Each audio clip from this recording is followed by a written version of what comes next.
Vous écoutez le podcast Devenir écrivain avec Johanna Vogel, épisode 24. Bienvenue sur Devenir écrivain, le podcast pour démarrer et réussir votre carrière d'écrivain.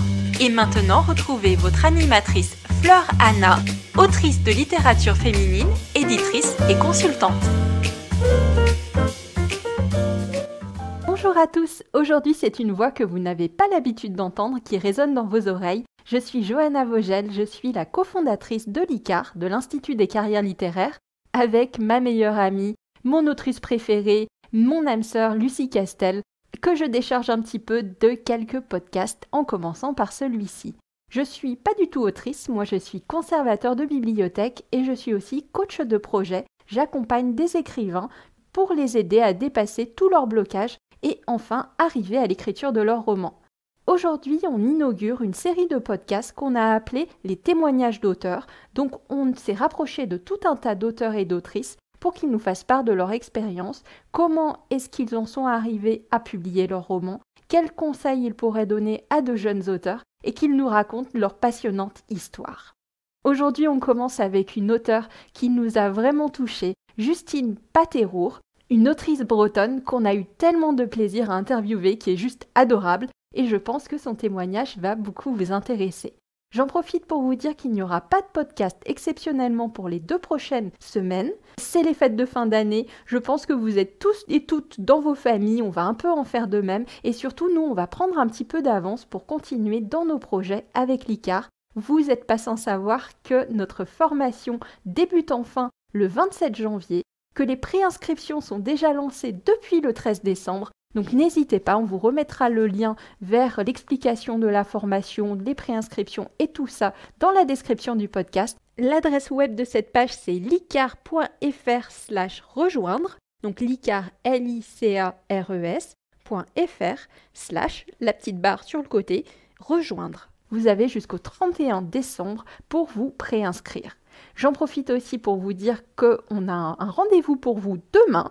Demain, jeudi 19 décembre, à 20h30 sur notre page Facebook, Lucie et moi, nous tiendrons un live Facebook, une petite conférence, pour justement vous en dire un peu plus, vous expliquer de quoi il en retourne pour la formation et répondre à toutes questions que vous auriez sur le métier d'écrivain et sur l'écriture ou la publication d'un roman.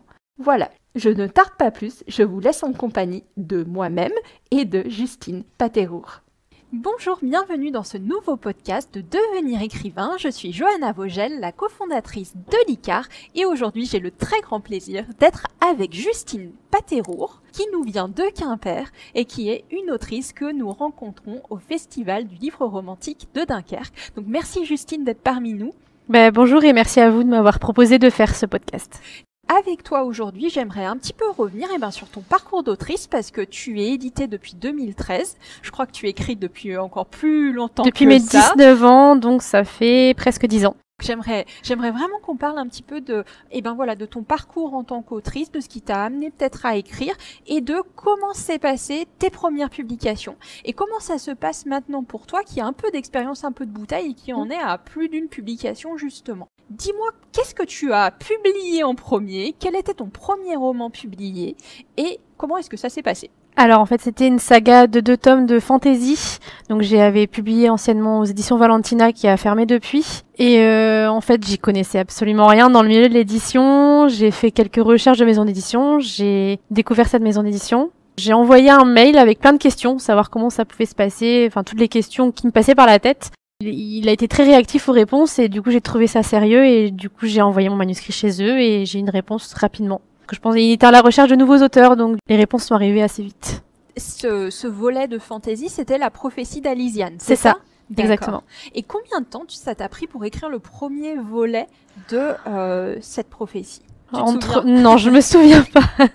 Je me souviens entre 1 et 2 ans. Parce qu'en fait, je me concentre pas sur un seul roman à la fois. J'ai besoin de faire des pauses de temps en temps et je prends un roman différent à chaque fois. J'ai besoin de faire une pause, quoi, parce que je me lasse. Enfin, je me lasse pas. C'est pas lasser, mais les idées sont plus là, donc je préfère le reposer plutôt que me forcer à écrire et voir autre chose à côté. Du coup, pour ce tout premier roman, quand tu dis que tu voyais autre chose, c'était t'écrivais à côté d'autres choses qui te passaient par la tête? Oui. D'accord. En fait, c'est pas mon tout premier roman que j'ai écrit. En fait, le tout premier n'est pas édité parce qu'il est en retravail. C'est peut-être idiot, mais j'ai commencé à écrire en relisant une énième fois Harry Potter. Et j'ai posé le livre à côté de moi, j'ai regardé la couverture et je me suis dit, pourquoi pas moi? Et c'est comme ça que j'ai commencé. C'était une idée qui avait quelque chose à voir avec l'univers d'Harry Potter ou pas du tout? C'était simplement ça t'a donné envie toi aussi d'écrire quelque chose. Oui, je me suis dit, elle a réussi, je me dis, pourquoi moi je commencerais pas non plus à écrire et on verra où ça mènera. Tu avais un petit peu entendu l'histoire de J.K. Rowling. On dit souvent qu'elle inspire beaucoup de jeunes auteurs parce que justement elle a été refusée pour ce premier tome d'Harry Potter qui maintenant est le succès qu'on le connaît. Est-ce que ça aussi ça t'a parlé peut-être? Oui, justement parce que je venais juste de regarder à nouveau le film qui a été fait sur elle. C'était La magie des mots, le film. Le film est quand même très touchant. On voit son parcours et c'est ça qui m'a donné envie de me lancer à mon tour. D'accord. Et du coup, donc tu nous as expliqué un petit peu comment tu as trouvé ce premier éditeur. Et je voulais savoir un petit peu, comment ça s'était passé pour la suite, pour le deuxième tome des Prophéties d'Alysiane. C'est-à-dire, est-ce que tout de suite, ce même éditeur, toi, tu es parti en lui disant, voilà, ça c'est mon premier roman, mais ça sera le tome 1? Ou est-ce que tu savais pas encore qu'il allait avoir un tome 2? Tu vois, comment ça s'est passé? En fait, j'avais déjà fini d'écrire le tome 1, j'étais en train d'écrire le tome 2. Donc je savais déjà qu'il y avait 2 tomes et j'ai signé en fait le contrat pour les 2 tomes tout de suite. D'accord.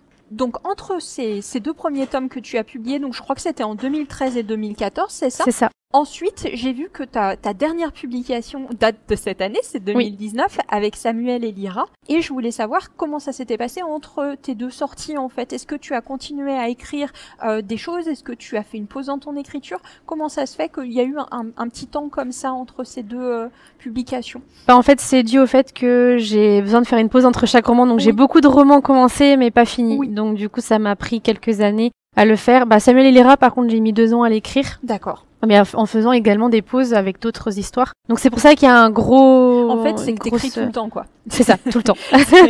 Dès que je peux, j'écris. C'est ça. Et comment ça s'est passé pour Samuel et Lyra avec ton nouvel éditeur, sachant que c'est ta deuxième expérience, enfin ta troisième expérience de publication, mais c'est ta deuxième expérience avec un éditeur. Est-ce que tu t'es sentie plus forte peut-être pour pouvoir parler avec un éditeur? Est-ce que tu avais l'impression de connaître déjà plus de choses? Est-ce que du coup ça s'est un petit peu mieux passé, tu vois, dans ce sens-là? Oui, du coup il y a l'expérience du fait d'avoir été édité juste avant. Je connaissais un petit peu plus les codes de l'édition. Donc du coup, c'était un peu plus facile pour moi de faire des recherches en fait. Est-ce qu'il y a des choses où tu cherchais à faire les choses différemment sur quelque chose ou pas? Pas forcément. Pas forcément. En fait, je connaissais déjà beaucoup Rebelle Édition, donc du coup, je parlais déjà un petit peu avec l'éditrice. Ça s'est fait naturellement en fait. T'étais en confiance avec eux, t'étais contente d'être chez eux. Oui. Ouais. Ça faisait quelques années que je rêvais d'être éditée par eux et du coup quand elle m'a dit oui, ça a été d'accord.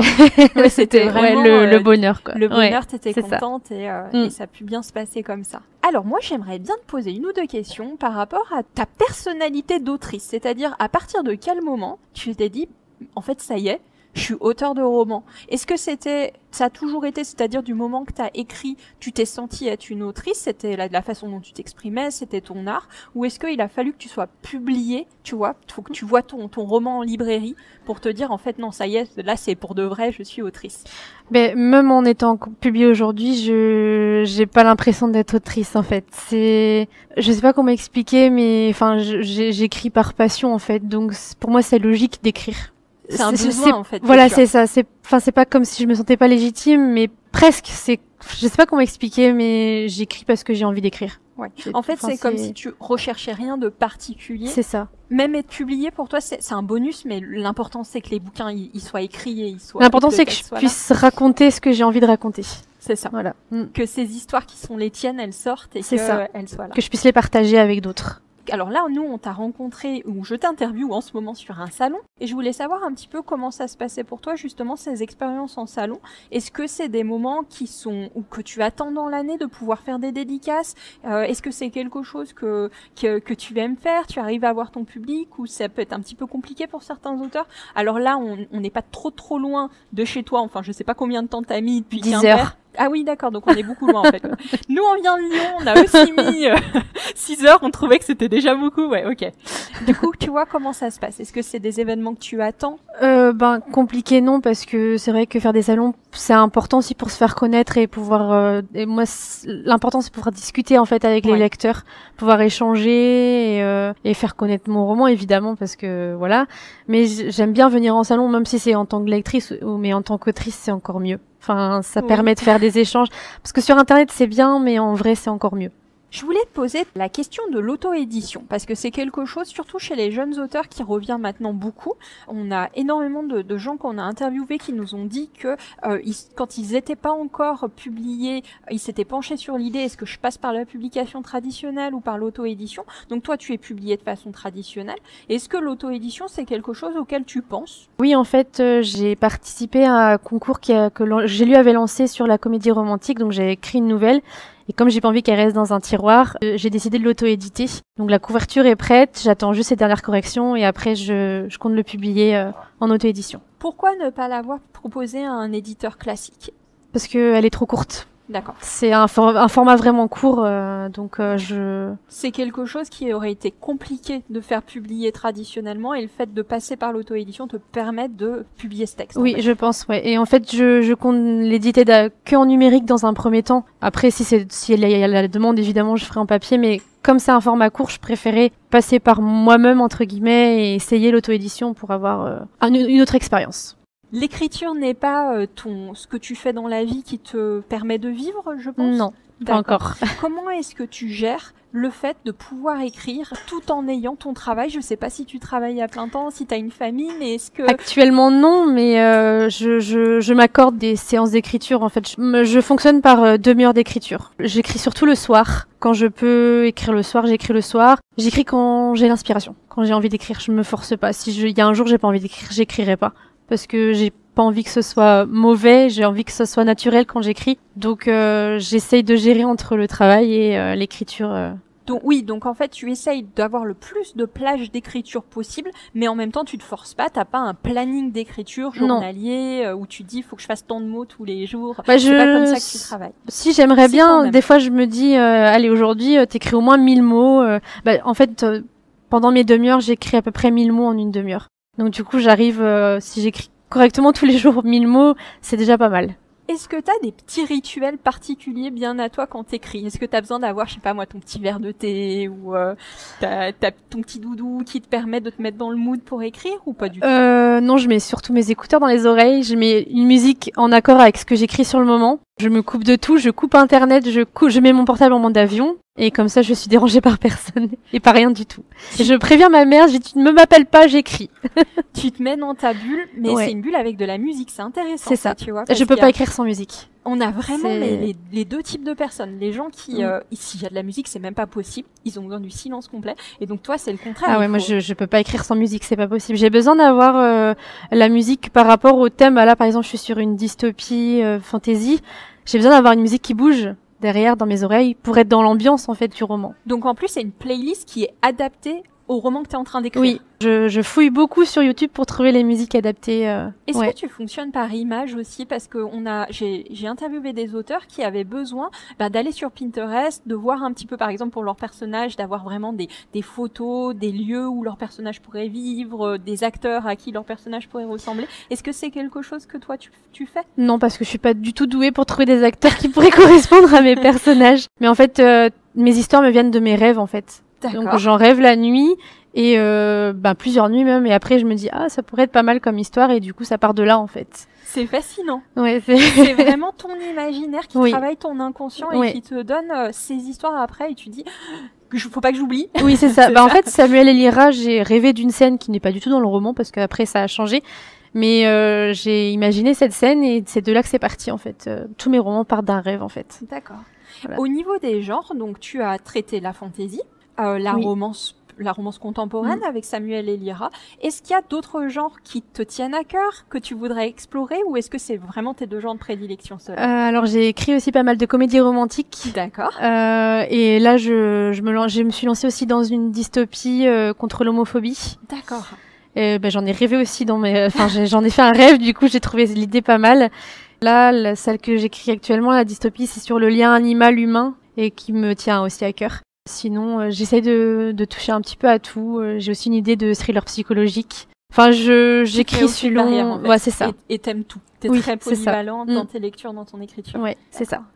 Bah, ma dernière question, ça aurait été justement tes projets à venir, en fait. Ouf, il y en a plein. Alors, tu as commencé un petit peu à nous en parler avec la dystopie. Est-ce que tu as une publication qui va sortir pour 2020 ? J'aimerais beaucoup, en fait, la dystopie justement que je suis en train d'écrire, j'aimerais tenter l'auto-édition avec. D'accord. Je sais déjà avec quel graphiste je vais faire la couverture, la correctrice, j'ai déjà trouvé. Je suis déterminée à la sortir en auto-édition parce que cette histoire me tient vraiment à cœur. Oui. Toutes mes histoires me tiennent à cœur, mais... Celle-là, Voilà, j'ai envie de... le lien animal, pour moi, c'est important, donc j'ai envie que ce soit juste moi, en fait, qui l'édite, entre guillemets. Et sinon, j'ai d'autres projets, évidemment, hein, mais celui-là, oui. J'aimerais bien l'auto-éditer en 2020, ce serait idéal. Alors, une vraie dernière question quand même, Justine. Je sais que j'avais dit que tout à l'heure, c'était la dernière, mais celle-là, c'est vraiment la dernière. Quel conseil tu donnerais à un jeune auteur qui veut se lancer ? Le conseil que toi, tu penses être primordial pour quelqu'un qui se lance dans l'écriture ? Juste écrire pour soi d'abord, parce que c'est important d'écrire d'abord pour soi avant les autres, et pas de se mettre de pression, juste écrire. Se lancer et écrire. Juste écrire, même si de toute façon les premiers jets sont jamais bons, pas se focaliser sur est-ce que ce sera bon, juste écrire, c'est tout. D'accord.